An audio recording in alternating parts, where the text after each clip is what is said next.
Good afternoon and welcome to the Turn It On session on Leadership Digital Transformation Programme. This is a continuing series of webinars that we're offering to schools free of charge in conjunction with Microsoft, where we'll be looking at the Microsoft Educational Transformation Framework and also the apps in M365 that could be used to help foster and develop the vision in your school for transformation using technology.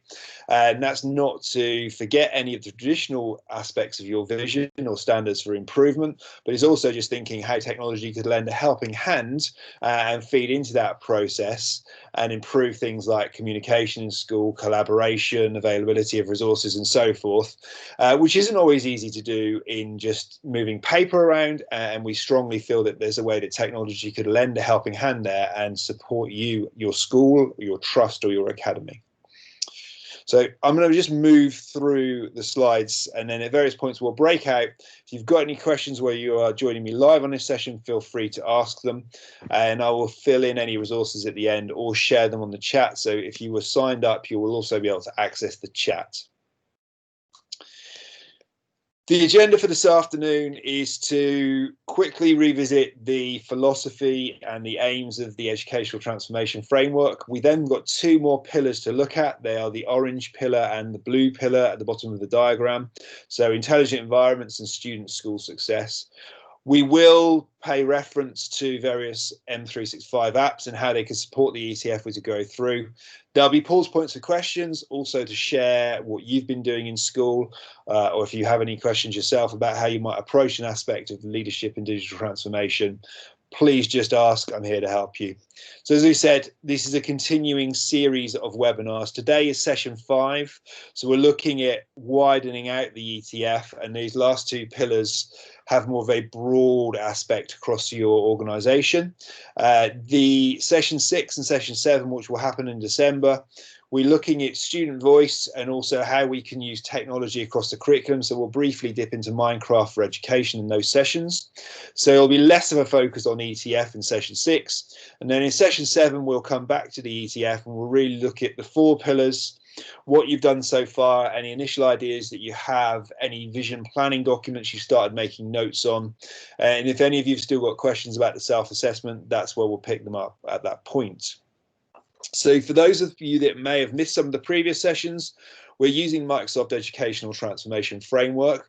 It's really about thinking and reimagining how you can be inclusive and how everybody in your organization can be brought together, regardless of their role, whether they've got a teaching and learning focus, whether you're thinking of bringing governors or trustees. It might be that you're struggling to engage with parents and carers. There's various routes to do that and helps you to plan the vision, but then also the smaller steps beneath that about how to practically achieve that. Why we're using the ETF, a couple of people have asked me after the sessions. Well, we're using the ETF because it's backed by research. It's proven to help you drive improvement in school, but also that it does meet most people's needs. Now, there's always the human factor in this, that we are rolling things out in our own schools, our own academies, our own trusts, and it might be the first time that we've done this.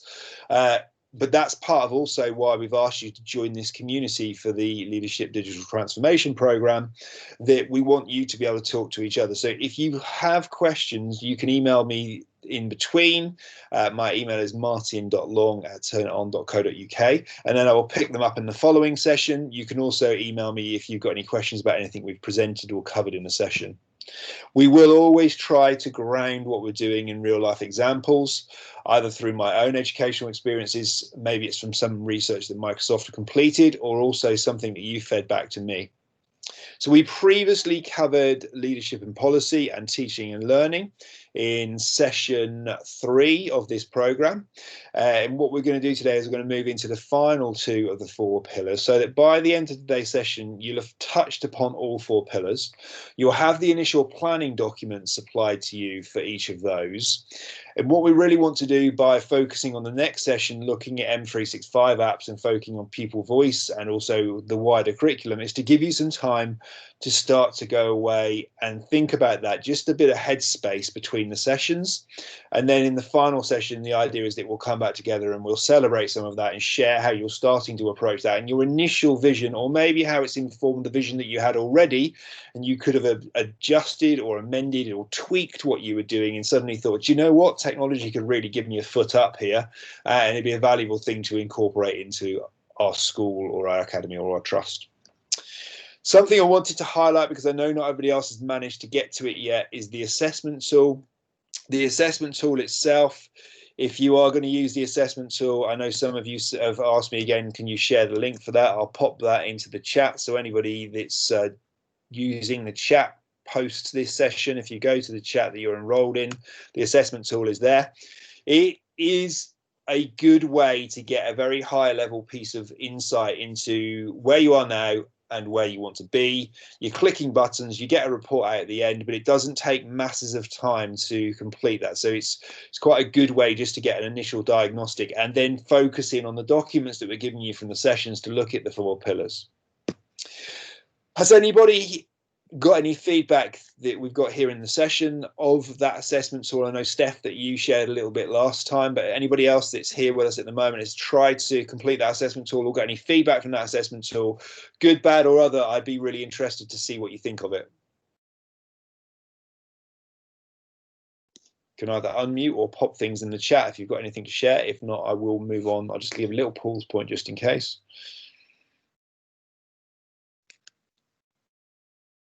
No? Okay. We'll move into the first of the pillars we're going to look at today, and that's focusing in on intelligent environments.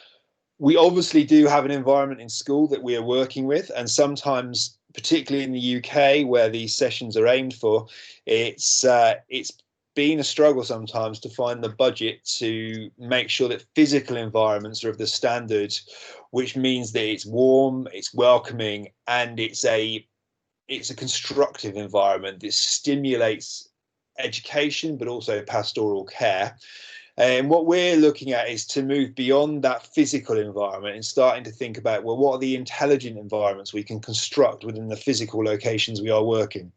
And recently, those physical locations haven't necessarily been in school, because we've all found ourselves working from home, and we've got pupils and also parents and carers that might be supporting those pupils in working at home. So it's thinking about, well, we've got the physical environment, but what are the intelligent and digital environments that we can create, particularly around hybrid learning?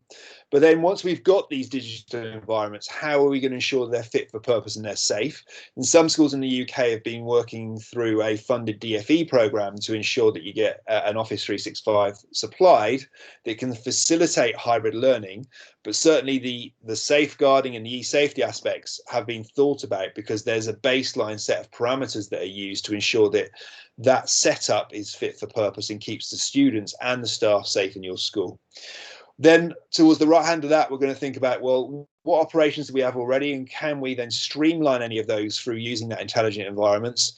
And there are great strides forwards in technology, particularly around artificial intelligence and machine learning. And can we get some of that data that's naturally being collected and use it in ways that are more meaningful to us?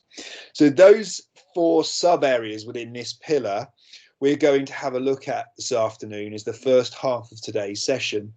And we're going to consider just what does it mean for us as a school, getting you the reflecting and thinking about, well, where are we now with this? Do we need to invest some time, some money, or some resource internally? Do we need to make it somebody's focus, development focus, so that we can help to drive that improvement? And then we'll give you a planning document towards the second half of this first bit of the session, and you'll be able to start to use that to construct what you think is important in your school and how you might start to address that. So the education research that's done that underpins the ETF from Microsoft really is global, and it looks at how people have embraced this.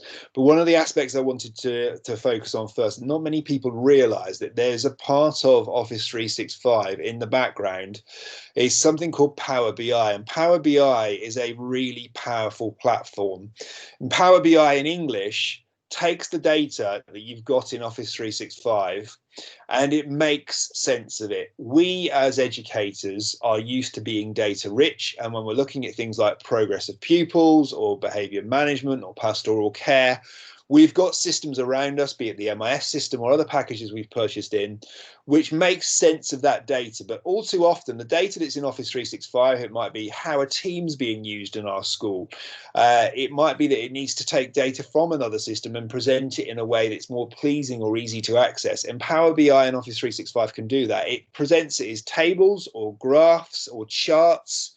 And it does require some development, and it requires, if you are working in a secondary setting, it might require, if you've got an IT department that works internally, or if you work in a different setting and you've got an external IT company that supports you, or maybe you've got both.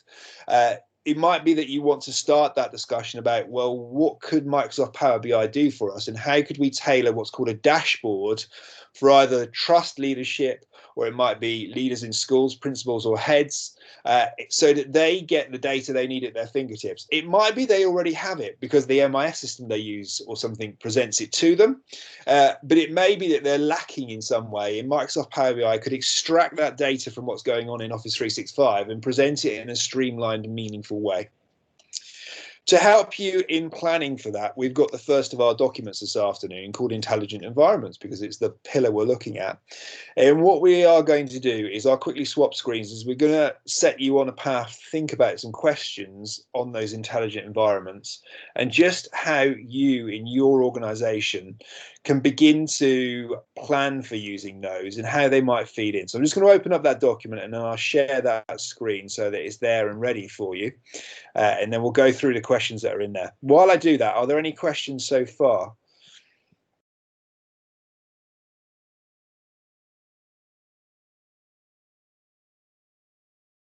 No? Okay, right, I'm just going to swap over to that other document. Martin? Yes, Steph. Hi, Steph. I was just wondering, with that Power BI, sorry, would that be useful in a primary school? It is useful for all educational phases. I'm just going to share my whole screen because Teams is having a funny moment. It is useful across the board. So I've used it from PRUs right through to special schools. I've used it in primaries right the way through secondaries and FE and HE. It can present as little or as much data as you want.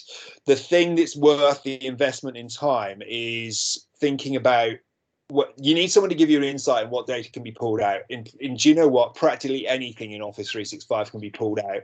But what's really helpful is if someone can show you the format it can be presented in, and then you thinking about how you want your dashboard. So we use it, for instance, as a business focus and turn it on to have a dashboard of how many tickets we've got, how many are open, how many are closed, how many of each type, are there any that are overdue, and also an insight into various aspects of departments in the company. Now, I've seen schools using that effectively for everything from taking fine progress data before it goes into an MIS system to have we got any behavior incidents, have we got parents that have logged calls that receptions have put into systems, and do we need to get back to those, and who's going back to those, and what were the outcomes. I've seen it used in so many different ways for so many different purposes. So yes, I would say it is absolutely relevant to primary, but you want to make sure that the dashboard that people see is also relevant to the educational phase that you're working in, and it doesn't overwhelm them or it's meaningless. It does take a bit of time to develop that, but it's worth, I would say it's one of those hidden parts of Office 365 in the analytics that's often brushed over, and people that know about it make good use of it, but people that don't just are oblivious because nobody draws your attention to it otherwise. That's great. I didn't know about it. That's brilliant. Thank you very much. Yeah, no worries. So you should see on screen at the moment, Microsoft, in their wisdom, have decided to build these sheets in PowerPoint. I'll be able to make them available to you in PowerPoint and PDF format. But the questions there really are what are your considerations about those physical learning spaces you have at the moment? Maybe it's learning resource areas or libraries, it might be classrooms, it might be breakout areas, you're utilizing parts of the corridor. Now, you probably are using those for physical interventions. You might well have pupils out there working in small groups with members of staff, but also could we begin to use that for technology? Are there devices that maybe are sat in cupboards or sat in trolleys at certain times of the day before school during registrations where we could get them out and we can make more of them? Is the IT suite booked or not? Does it sit there empty waiting for someone to arrive up to the point of first lesson of the day? So could we use the technology or the availability of the device to reach an online platform, whether it's tapping into Teams, and it might be that that team hits the pupils that you've got in school with you, but also in this hybrid scenario, it might be some of them that are isolating at home. And you could be more inclusive of those pupils, and your member of staff could have that intervention effectively delivering the maths or the English or whatever it is over Teams, but you're getting to them that way. It might be something really simple as you are using Minecraft Education Edition, which we'll look at in the next session, and they're all jumping into that environment for 10 minutes because they're building something within that environment. And we've got a video later on in today's session to set that in motion. Also, what processes have we got in place to ensure that that environment is available and suitable for teachers and students? Are there any areas where we need to invest? Do we need to even just change the location of some devices or where those breakout areas are so they're close to grabbing the devices or being able to log into something to access the platforms that we have available to us? I think something that we all think about are the operations and IT processes we have in school in getting those devices being fit for purpose. Do systems react the way that teachers need? I think there's nothing more frustrating, and there certainly isn't because I now go from school to school in my current role rather than being based in a single school. But I get there and the barrier to learning is either the device I'm using or the platform I log into isn't laid out the way I expect, or I haven't got access to a particular area. So I know, for instance, Paul, it's on this call, we're working together on a project, but it's making sure that there's time taken in those planning stages to really engage with everyone, regardless of their role, understand what their needs are, think about how that environment needs to work for them, be it physical, be it digital, be it virtual, and make sure they've got everything they need when they get there, and it isn't then useless to them, or actually it's a hindrance to them, and it just lets them get on with either delivering the intervention, high quality learning, pastoral care, whatever it is. It supports them and becomes another tool in their armory, and it isn't a barrier to that. And then at the bottom there with the analytics and the Power BI, it's just thinking about, well, we are data rich, probably in a way you didn't even realize. There's in the back end of Office 365, every bit of data with every app that you use in Office 365 is catalogued and it's there. So it's how could you use Power BI to pull that out, and do you want to pull it out, and is it going to give you anything else that's meaningful, or is it actually not right for us at the moment? Are we going to overwhelm people? And we actually put that on our roadmap, our vision plan that we've discussed. That comes year 3 to 5 or something down the line when we've cemented a lot more of the basics in the meantime. So the questions here are meant to start you thinking about that. And you can see from the fact there's only a couple of lines, I normally expect on here words, bullet points, very short thoughts and ideas, and then people pull those back into that bigger planning document when you come to it. But this is meant to just start to externalize what you're thinking about at the moment. Any questions over that? Anybody got any initial thoughts or ideas that have come to mind?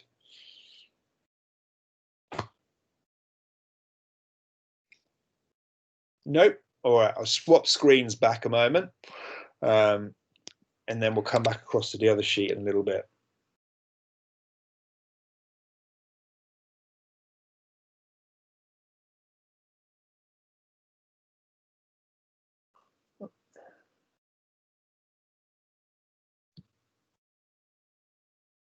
All right, we should be ready to go again.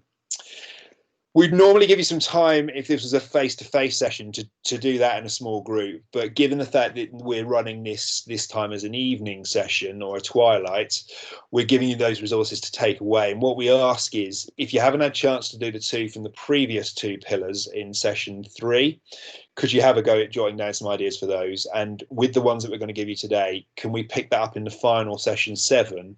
And really session 7 is going to be driven by the people that come to the meeting. I will obviously have input and I will guide and lead, and I'm happy to discuss anything. But what I really would value is insight into where you've got to now. Even if you haven't written something down, just talk to us. We do it on a daily basis as educators. Let us know your thoughts. Let us know what you think your direction of travel is. And if we can give you something to structure that, then all well and good. But even if you're just in those initial idea stages, please explain where you are. So the hybrid learning model, we want to think about this, and this is pretty much transferable. You can see from the footnote on this slide, this has come from the Korean Society for Education. I've seen this work successfully in New Zealand, America, and the UK. So this isn't bound geographically by the location. This almost translates universally to wherever you are in the world. And thinking about it, thinking as we already do as educationists, that learning is not bound by time and location. And by golly, has that been driven home to us in recent times, particularly with delivering distance learning or hybrid learning. Learning has had to take place at all sorts of times of day. You've had to deal with pupils and students which aren't able to access a device in the middle of the day, and maybe they can only get to it at tea time or evenings. And we've had to turn everything on our head in a very short space of time. And as well as delivering quality first teaching face to face, we're now in a world where we're trying to think about how we do that digitally. And the educational transformation framework and Turn It On are trying to get you to think about that. Is there anything we're not doing now? Is there anything that we could bring in that could help us to do that further still? We've looked at Teams, but there are other parts of M365 we'll look at too. It's also about the types of devices you have in school. We have historically had more of a static environment, which may have been desktop computers in an IT suite or a designated area in the classroom. Maybe there's a few desktops in a classroom, and each classroom then has a time when people can go on and use those.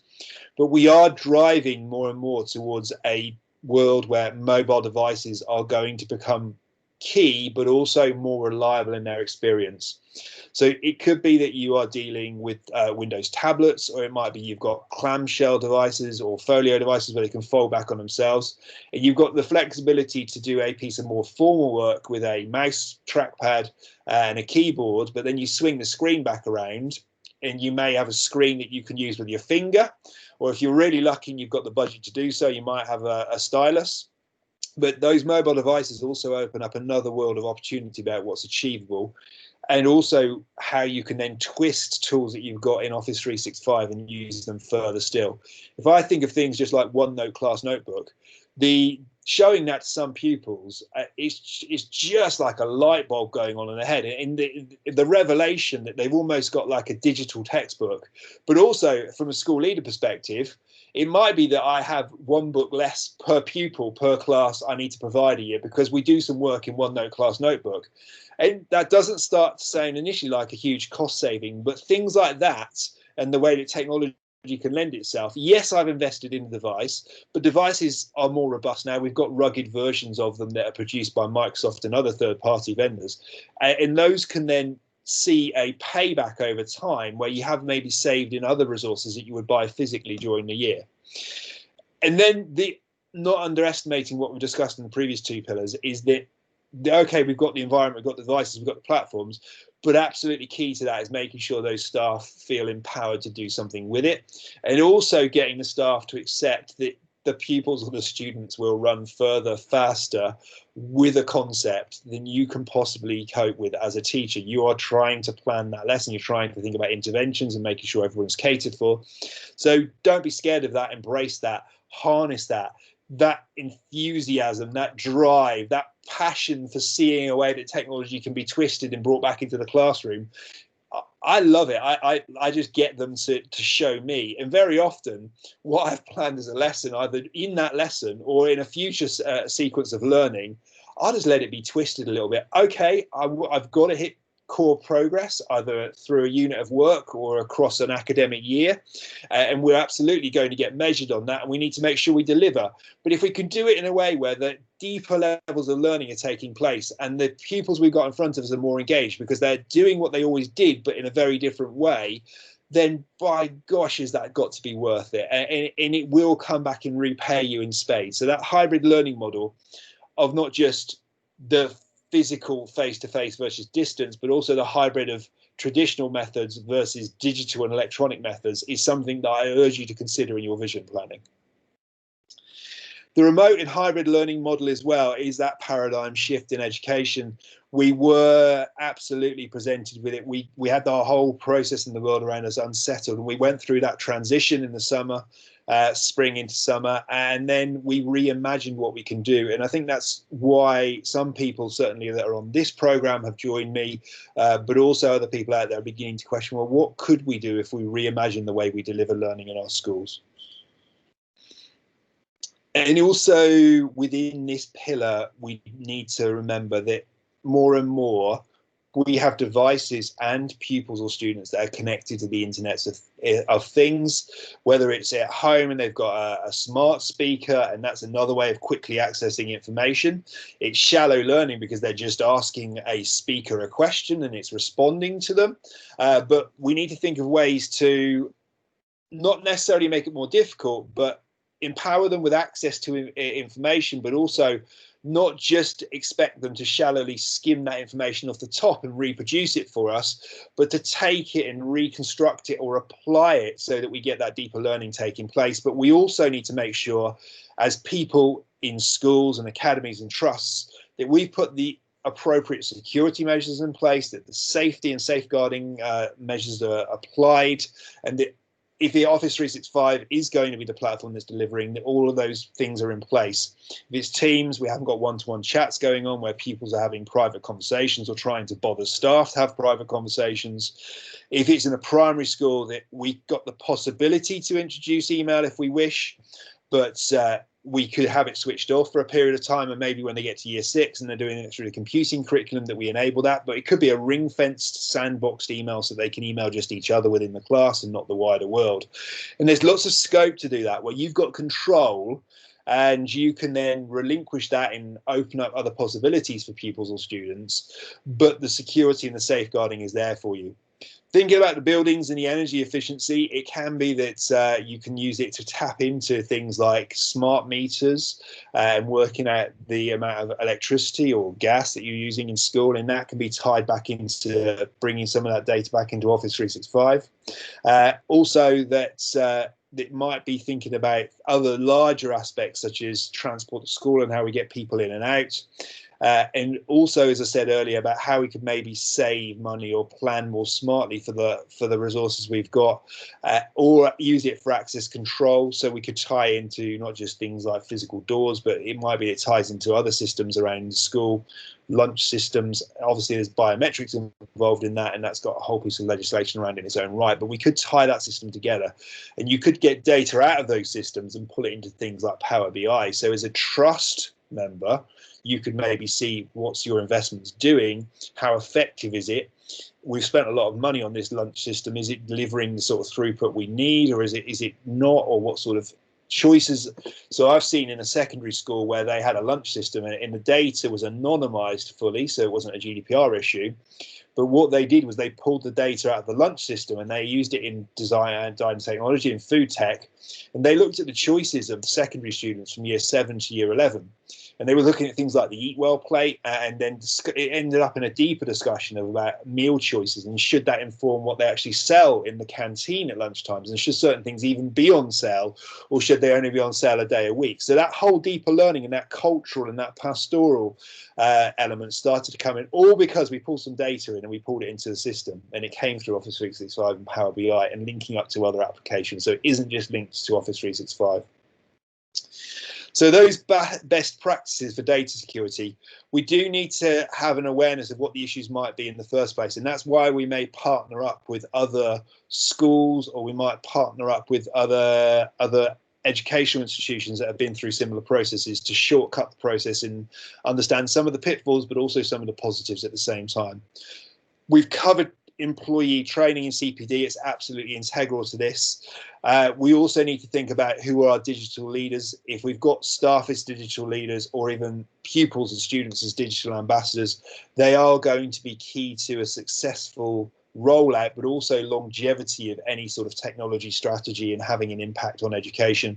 It's got to pass on. So as year 11 or year 12 or 13 go out the end of a secondary school, and year 7 comes in, and the same would replicate with primary and reception in year 6, making sure that that capacity remains, in that thirst, in that also understanding of how technology can be used as a tool to enrich their learning, it stays and remains. Or as we get staff turnover as well, and we may lose our most pivotal member of staff, this our digital leader, but how are we going to succession plan for that? How are we going to make sure that that baton is passed and it continues? Office 365 is also good for things like e-discovery. So if you get a data breach or a GDPR aspect, all that data that we're speaking about, it could be pulled into Power BI. You could also use for pulling into e-discovery reports. So if you needed to get information out for things like data breaches and subject access requests, it can help you formulate those in response to GDPR elements managed by the ICO. And it also creates a culture, I find, in school of people start to, in the end, stop and think about something to do with the data in school. And A, are we doing something risky with data? And B, is there something more we could do with this data? Is there a way that we could take it and get some more meaningful answer from it, and be that through Office 365 or some other method? But you find that people start to think a lot more deeply about what's available to them or what they may be able to get. And they'll ask the question, well, do we have data for this in the system? And then suddenly they find that they do, and it might inform a way that they're actually using their own practice in school. So there's lots of different ways that this can impact positively upon your educational institution. There are systems that you are going to tap into. So I've spoken a lot about Power BI. We've also spoken a lot about Teams. Something moving forwards as we move into this world of Internet of Things is that the data now starts to live more and more in the cloud, and we're less and less about on-site servers. Microsoft also realized that. So in the end, you'll be looking at not having physical servers on site, but having servers in the cloud, and they'll be on platforms like Azure, where you just have a server virtualized and it's hosted by Microsoft. Yes, it would be GDPR compliant. Yes, it would have extra educational safeguarding measures in there regarding firewalls or locations where that data is stored. But you all of a sudden are able to get more data out because you haven't got to go through some of the on-site technicalities. Maybe pulling data through your physical infrastructure is a problem because loading that on top of the day-to-day use for teaching and learning is going to cause it to slow or fall over. So in the end, moving data to the cloud is something that you will need to consider in your plan. And just when do we think it's feasible to go? At the moment, some of those cloud platforms are prohibitive because of budgetary reasons, but we're talking 3 or 5 years down the line. And when the life cycle of your current servers run out, it might be that you can do that. It might be that there's another offering from Microsoft at that point. So think about it. And certainly I would urge you to consider it as one of the points in your vision planning. So what we're going to do at this point is have a bit of a really an open forum and say, have you at the moment thought about adopting technology, and do you feel at the moment it's unreliable for use? Either pop your hand up if you feel that it's unreliable in your school, or just unmute if you feel it's unreliable. And what I'd be interested to know is which aspect of it is unreliable, and then how you think it might be better improved. Question out to both of you if you want to unmute and speak, or you can throw something into the chat if you don't wish to speak publicly. Hiya, Martin. I like technology. I think it's going well at my school that I'm in now. They have tablets. The only problem is about their iPads, and we have currently 5 out of use at least across our 2 forms because they're needing updating in a particular way, and you have to contact Apple to do it. That's hindering us a little bit, and the same with the laptops that we've got. I would absolutely agree that the downtime of devices, or getting that device out, finding a key doesn't work, or it's saying it needs the next version of the app installed, or it needs an operating system. It's caught me out so many times. I think, oh, okay, I've got 15 devices, I've got 30 pupils, so we're going to have a 1 between 2 lesson. And like you say, with the tablets, I might get there and 4 of them aren't working, and that could absolutely crucify, especially if you don't have an in-class device, or you know there isn't an alternative, and all of a sudden you're working in larger groups and you've got to reassess that. So I think you're right in what you're saying, that reassurance to staff that if something doesn't work, there's a way to get support for that and get it rectified in the shortest possible time. But also that if they are going to come to use a piece of technology, that more often than not, when they get it out of the storage cabinet, the trolley, or whatever they're going to go to, or they go to the room, it's working rather than having to raise a ticket. So the reliability factor is quite key in it. Yeah, it's a nightmare. I'm just starting to go through Teams to do collaborative work in year 6 come Friday. Yes. And already I can't have them individually because there's a bunch of laptops out to play. And I'm like, oh, God. That throws your whole planning out, and everything you were going to try and do creatively is no longer possible. No. But still trying. We're still trying. We'll keep going. Thank you, Steph. Paul, anything there you wish to? Yeah, Martin. In at the moment, we most of our devices in our sites are attached to the domain for domain login. Yes. A lot of our schools are looking to purchase tablets, which we don't really have any at the moment.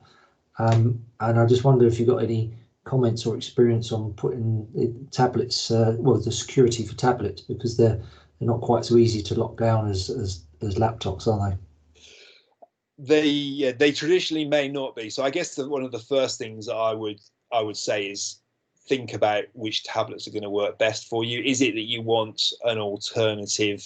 So there may be apps available in a different system, be it Android or iOS, Apple tablets, and that could give you the scope to do things that you can't with a Windows-based device. But also the flip side of that is, if it's going to be something like Android or iOS, can you easily get apps for your core Office 365 functions on those tablets as well? I would say all of that could be facilitated by an additional platform, such as a mobile device management platform, an MDM. And we're looking at that. We've made the decision we're going Android, and it's a lot of the primaries, to be fair, are looking for basic cloud-based programs such as Timetable Rockstars and Nessie and things like that. Yeah. And they just want quick access to these programs for students, and so tablets sort of provide that solution. So we've decided it's Android tablets, and we are looking at management solutions, and most of our primary schools are through London Grid for Learning, so there's a Meraki solution for that. So that's what we're investigating at the moment. I just wondered if you had any further experience or guidance on that. I would say most of the MDMs that are currently on the market are pretty effective. There are occasionally certain MDMs which are more niche towards either an Apple device or an Android device, but certainly platforms like Meraki, also Lightspeed is another major market player, full-blown Intune from Microsoft. They are pretty good at handling various operating systems. But if you again, thinking of longevity and committing to a platform, I know you've done that with the Sync tool at the moment. If you wanted scope in the future to possibly manage Windows devices under the same mobile device management platform in the future, instead of having them managed by policies on the server, then I find the best all-rounder is usually going to be either Meraki, Lightspeed, or Intune. It's one of those three rather than anything else specialist. And it's no disrespect to any other products, and if anyone's listening to this retrospectively from another MDM, but I find those two are broad church and easier to manage multiple different operating systems and types of devices. Okay, thank you, Martin. No problem. Okay, skipping on, I suppose another question, and we don't have to necessarily discuss it at length, is if we're thinking about key action points here that are going to be used to improve operations in our school, it really that's a rhetorical question for you. Is thinking about, well, what are maybe operational problems in our school or barriers at the moment, and how do we in MDMs could well be one of those. What are they, and how are we going to overcome them, and also making sure that we don't ignore them like the elephant in the room, that we do address them in our vision planning, and they're included in some way, so that they can be overcome in the long term. Even if you don't know the answer now, include the problem so that you've got time to go and discuss that and explore that and weave in the solution and budget for that if that's going to be an investment. So with the advanced analytics that are available in Office 365, you would be able to do things like tracking those academic interventions. As we've said in the example I gave earlier about Teams, looking at engagement usage, where we maybe not hitting pupils or staff in the way that we wanted to, and do we need to reevaluate that or give some sort of training, CPD. Also, how it could give that differentiation in learning as well. How we could customize lesson plans. So something we will look at again, and we did briefly previously in one of the sessions, is immersive reader and Microsoft accessibility tools that are really good to do that. You can produce a resource once as a teacher in various different platforms, apps in the M365 platform, be it OneNote, Teams. We will see it again in Microsoft Minecraft education edition. Wow, so many acronyms this afternoon. You can engage things like immersive read, and all of a sudden you are customizing the lesson and the learning resources, and that can be done by the pupil instead of the teacher having to produce 3 versions of the same thing. The next pillar we're going to go on to this afternoon is student success. This is probably the shortest one, but we'll consider all 4 of the areas down there at the bottom about that development of educators and leaders in schools, trusts and academies. We'll think about those future ready skills that we need to weave in, that emotional, social, pastoral element, and also about making sure that there is equality and there's inclusion and accessibility, which touches on what we're just discussing then with the accessibility tools, but it's how that we can do that in this area. So those 4 areas are something, again, that we want to have in your vision planning, that we want you to be considering and be building for in the future. And I know you'll be doing it already, but you may not have just thought about, well, how could technology give me another leg up on that, and how could it be another route in? Often when you show people things like immersive reader for the first time, it's a revelation, or they go, do you know what, we're paying this additional license for this extra piece of software to get visual representation of words in our special school, and we didn't realize all we do is we flick a button in immersive reader and all of a sudden it's there, and it can then read the word out, so that if someone's got a lower literacy level, it doesn't have to be a barrier to being successful at their maths because they can't read something. But not only do we not have to worry about getting into that specialist program, it's just all part of woven into the one single platform, be it Teams or OneNote or whatever else. So all of those elements we want to explore in this pillar of the ETF, and make sure that we are thinking about how we do it. It doesn't have to be that anymore, if you've got a learning need, that learning need defines where your learning stops or the limitations of what you can do.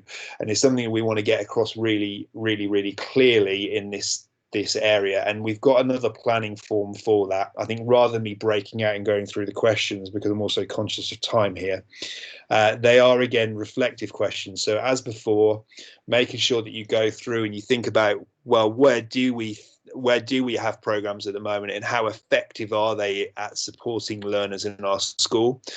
Do we have a situation where we just got by because it was a historical piece of software invested in 5 years ago, but is there something now better out there, or something that's more integrated into what we're trying to achieve and do? Also thinking about, well, what learning activities do we have in school? Yes, we've got what's going on in the classroom, but also what's going on in the environment around the school, what's going on outside the school, what's going on with maybe distance learning and homeworks, and how can we start to tweak technology to still provide high quality access, but when pupils aren't necessarily with us physically in a face-to-face situation. And then also thinking about the strategies in place to support the pupils or the students with those different learning needs. We've spoken there about immersive reader, but that isn't the only one. It might be to use another platform that Microsoft's got, like Microsoft Translator. And for EAL pupils, that's so powerful. I could be in a classroom and I can be talking to you like I am now in English, because that's my language, but they could have Translator app on their tablet device. And so for you, Paul, it can go on to other systems other than just Microsoft-based systems, because you can have it as a tab in a web browser or their app on certain systems. But you could then have pupils in the school that have joined you, and maybe they've come from another country, they as yet haven't got a use of English, but they could have the Translator app running, so that if someone's presenting in OneNote or presenting in Teams, or they've got a PowerPoint up come captions underneath, but in their own language. And if they plug in a set of headphones into that device, they can listen to the audio of that being produced by Translator as well. So instantly, where they may have joined the school and they had limited access or no access to learning, all of a sudden, because of the technology we've got using Translator, which is absolutely free, we've suddenly got greater access to learning. And also we're helping them to learn another language, which may be English, or also go home and support their family as well. You, as a school, you're gifting so much knowledge and skill and developing that within the community. So there's lots of scope here for technology to really enrich what you're doing. And I will share that form afterwards as well. I'll send people that have subscribed the share link of the folder where all those forms are. Thinking about as well, why is it important? Why do we want to upskill the individuals and facilitate that growth through technology? Well, because we're in the business of education, and we want education for everyone, and we want that to be the highest quality possible, whether we are already working in a school institution that's Ofsted outstanding, or whether we're striving to be outstanding. It shouldn't be a term defines who we are and what we do, but we all want to do the best for our colleagues and the pupils and students we have. And we firmly advocate that the ETF can help you either realize where you could bring technology in to do that, or even if you haven't got the idea of how to bring the technology in, certainly make sure that you've documented the question or the problem you want to overcome, and then start to explore how to address that.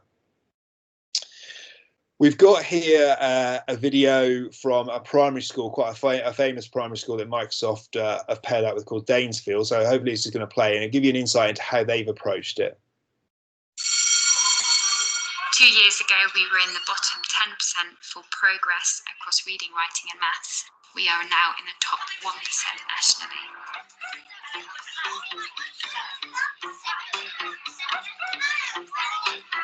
We've made drastic improvements in our results as a school in the last few years, and that is definitely down to the way that we've embraced the 21st century learning skills. We've got really good staff and really good head teacher and deputy head teacher.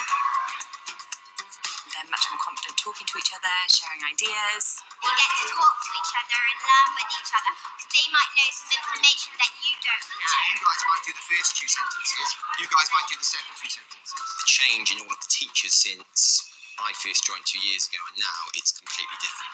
And I think the Microsoft Educator community has really helped to get all of the teachers on board, pulling in the same direction for a common goal. I went and badged the digital citizenship badge. I really need to do this way badge. I got my Microsoft Master Trainer badge this weekend. The Microsoft Educator community enabled each teacher to take it at their own pace and actually feel confident in the teaching and learning that was going on within their classroom. And we created an expert in each area. So we created a Sway expert, a Skype expert, a OneNote expert, a Microbit expert. We all ended up having our own particular areas that we had a keen interest in. So I love Minecraft and I wanted to find out all about that and how I could use it in my classroom. So what you're going to need to do is you're going to need to design what you want Steve's house to look like. You get to do things out in your imagination. Yeah. And also you get to build things. Yes. And blow things up. We had individual leads in different areas. Everybody felt that they were part of that journey and could have their technology of their own. And so that excitement and that buzz of, I've got my thing that I do spread across the school. And that really led to our success and really enabled us to embed those creative approaches across the whole school. When I took over 2 years ago, we were in a very different place. The school had a lot of challenges. So to be where we are today is amazing, and to see the excitement, the enthusiasm, the teaching, the learning, all sides of the schools that make Danesfield great. It's a very proud moment.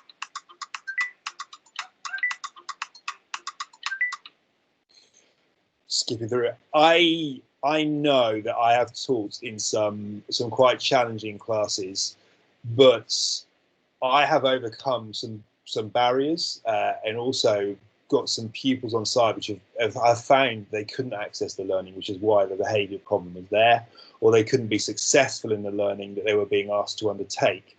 But by giving them a tool in Office 365, all of a sudden the barrier that they used to face wasn't there, and actually they could be as equally as successful by approaching their work in a slightly different way, by giving them a tool that suits the way that they work, and then get some stunning results out.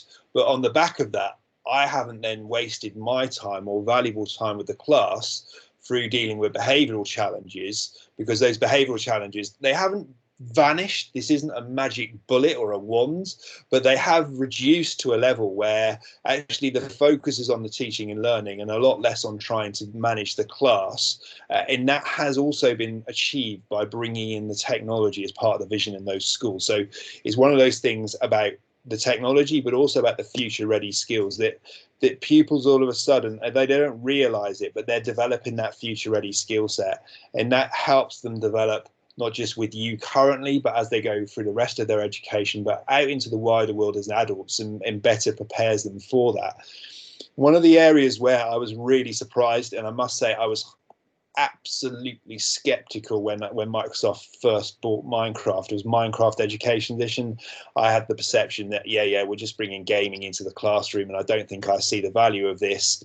But I'm amazed. It's one of my favorite things to teach with now, is to bring Minecraft into the curriculum, whether we're doing measuring in maths instead of doing things like area or volume. I quite regularly now, if I'm in Key Stage 2, I'll get Minecraft out and we lay out on the floor so many bricks by so many bricks, and we work out what the area is. And then we might make that three-dimensional if we're later on in the Key Stage 2 maths curriculum, and we start to look at volume.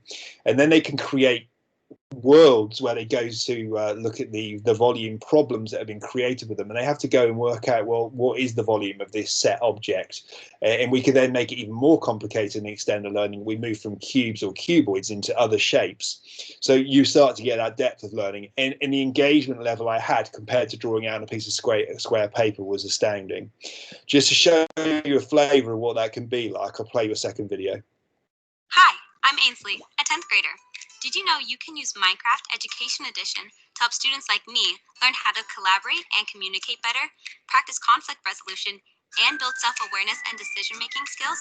Let me show you 3 lessons that support social and emotional learning with Minecraft. Let's start with Empathy Village. This educator-developed lesson builds empathy skills among students as they design and build houses to express their personalities. Then they explore one another's home, and at the end of the lesson, each student presents about someone else's house to demonstrate empathy and deepen their understanding. Another educator created the Empathy Education lesson, where students venture through the homes of families in need to learn about their struggles and brainstorm ways to help. Then they create a new home for each family using their ideas. Lastly, the Mindful Night lesson helps build self-awareness and mindfulness through skills through a series of quests through a medieval world. Students use the camera and the book and quill tool to document and reflect on their emotional journey. My friend Diego gives you a step-by-step tour through this one in a You Can Quick Tip video. Link in the description. What are you waiting for? Explore our SEL content pack and empower your classroom today. Create a more inclusive classroom with Minecraft and help your students thrive as confident digital citizens. The other great thing about the Minecraft education community is that there's a bunch of pre-written resources there.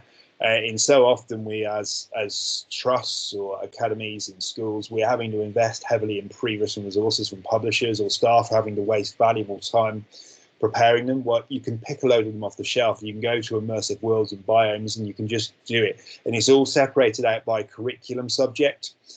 So it's another way that you can get, providing you've got the correct level of licensing, you can get it in your M365. So it doesn't work on the free version of A1 licensing. You need A3 or A5 licensing, but you can very often get over that by just getting the number of licenses that you require for a class and then assigning those to the pupils while they're using it. If you think there's massive value in it, then you can up your licensing. But Minecraft Education Edition, once people get into it, find it's a really, really powerful tool. We said the last section of our current pillar was about equity and inclusion, and making sure there is equality there and accessibility to learning resources. And there's a raft of accessibility tools, whether it's the maths tool in places like OneNote, Translator, whether it's PowerPoint narrator, so you're narrating in, whether it's also immersive reader. There's lots and lots of scope, and all of those are free and require no additional licenses whatsoever, and link themselves across the whole of M365, but also third-party programs as well. Microsoft are starting to branch out and go into other areas, and they aren't precious about it. What their belief is that actually that tool is as useful to somebody in an entirely non-Microsoft program as a Microsoft program. Just again, show you a quick little video on that. What excites me is really finding new and different ways to help students reach their potential. One of the goals of the Assistive Technology Project was to keep students with their peers. I really love stories. It's just hard that I can't read or write one. With dyslexia, you're having to spend your day decoding. When I was in grade 4, I asked my table, how do you spell the word line? And they laughed and laughed. In order to reduce the achievement gap, we needed to leverage Microsoft technology. We had 24 students between the grades of 4 and 8 and within the English and French immersion tracks. Our group of students included learning disabilities, ADHD, dyslexia, low cog kids, students with autism, and students with motor difficulties. We needed to ensure that educators were set up for success, and so we hosted a half-day training session. Really like writing on the computer because I don't have to like ask everybody what does this say. I think one of the most exciting parts of the project is with learning tools, teachers were able to see measurable outcomes. Beyond that, it was free. One innovative way that we've introduced OneNote to our classes is a digital escape room to use Dictate, Immersive Reader, or the Translate tool. For many students, the pen is the cage that stops them from learning what they're truly capable of doing. As we shift into a more differentiated learning model, we're building a more inclusive classroom. Office Lens has been very useful in allowing us to log student work specifically to those students. In that way, I can have my class reading the same material at 7 or 8 different reading levels. Microsoft Learning Tools have created an equal playing field. Using Power BI, we saw definite increases in academic achievement. I'm also dyslexic and I struggled in school, but my experience is very different. I'm always in awe of the confidence that Peyton exudes. I'm very proud of you. I always felt limited. Peyton feels limitless. Even though I'm dyslexic, I would say if you're having troubles reading, writing, don't be ashamed of yourself. Be confident of where you are right now. I've seen some really powerful examples, not in lessons I've been delivering, but in lessons I've been lucky enough to sit in. People using dictation tools and pupils who found it a real barrier to pick up a pencil or a pen and just write a sentence. And they completely opened up because all of a sudden they realized that with a headset with a microphone, they could dictate their story as easily as the rest of their peers in the class that were picking up a pen and a pencil and just writing it down. But then the teacher twisting that. So after it's being dictated, they say to the pupil, flick on Immersive Reader. And they start to be able to identify words in that sentence by using the pictorial version of the dictionary in Immersive Reader, or having that word read out to them to check the word that they think says something in written form is actually what they'd expect to hear it read as. And they can be completely independent in doing that, which empowers them, but it also adds the ability for the teacher to have time to move around the classroom or think about interventions to work with that pupil. So there's lots of ways to level the playing fields through using the accessibility technology that's in Office 365, and it's built in again across a vast amount of the programs that you will use. So I would like you for this pillar to go back to your vision if you've already got one, or think about it in your vision about all the aspects that you could use and include here, really about inclusivity again, as we started this whole session, but what it could possibly offer you and offer the staff in your school as well as with the pupils and students in your school. So with that, it's thinking of that roadmap that we've been alluding to this whole time. Where are we now in 2020 and where do we want to be over at 2024? It's a constant reevaluation. It's not going to run on a nice linear set of tracks. You're going to hit hiccups and new technologies will come and disrupt the market. Events will happen, such as COVID has, hopefully not as extreme as COVID, but things will happen where it will twist what we're doing, but making sure that we've got the ability to flex within our vision and our planning, but we have a rough direction of travel that is reinformed by the environment and the events going on around us, or what we need to react to within our schools and academies. But we've got some direction, like you've got a school improvement plan, like you've got a school development plan. Having your vision for bringing technology into that or to sit alongside of that is absolutely key. And using the ETF to do that means you've got a lot of resources to tap into even beyond these sessions. So the roadmap, I gave you a document in session 3, and if people find it useful, I'll reshare it this time. It can be quite visual, using the agile method with the circles overlaying each other.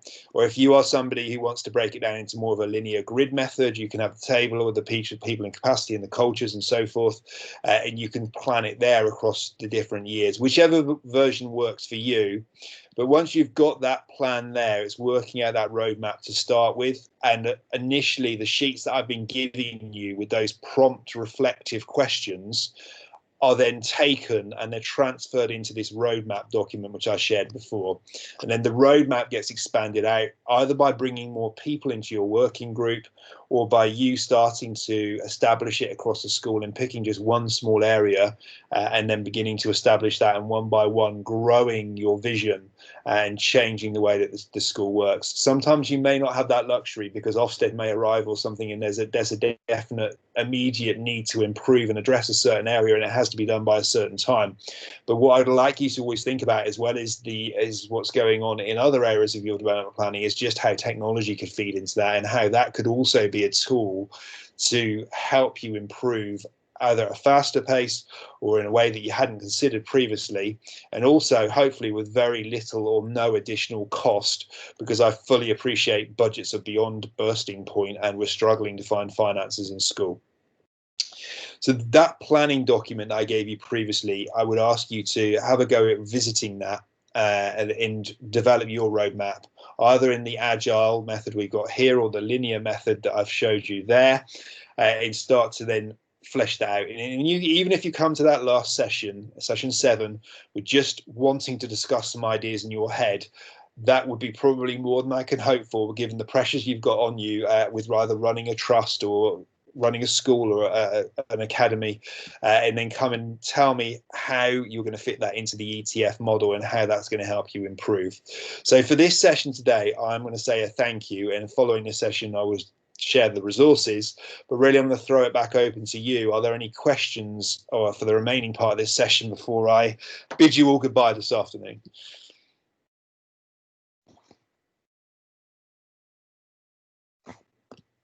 Feel free to unmute if you wish, or pop anything in the chat. Yeah, no questions for me, Martin. Thanks very much for that. You've obviously sent a link to the ETF, and if you could be so kind to send a link to the roadmap as well, that'd be useful. Yeah, I will send that across for you. Yeah, it'll be a share link. I'll host them in SharePoint and I'll send it over to you. The session we're going to look at next time will be less about the ETF, although I'll touch upon the relevant pillars. We are going to have a look at a app that's owned by Microsoft but isn't a key element of Office 365 called Flipgrid.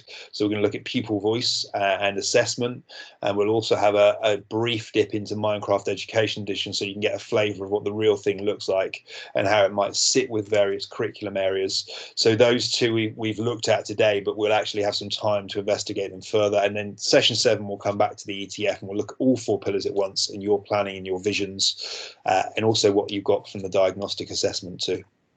Great. Any other questions? I'm more than happy to answer anything you want to discuss. Otherwise, I won't keep you here any longer than necessary because you've all probably got things you need to get to. But thank you for coming along this afternoon. I really do value having you here and your time, and I will speak to you all again soon. Perfect. Thanks, Martin. Thank you both. I will stay here for a couple of minutes, but otherwise I'll speak to you next session. Will do. Cheers now.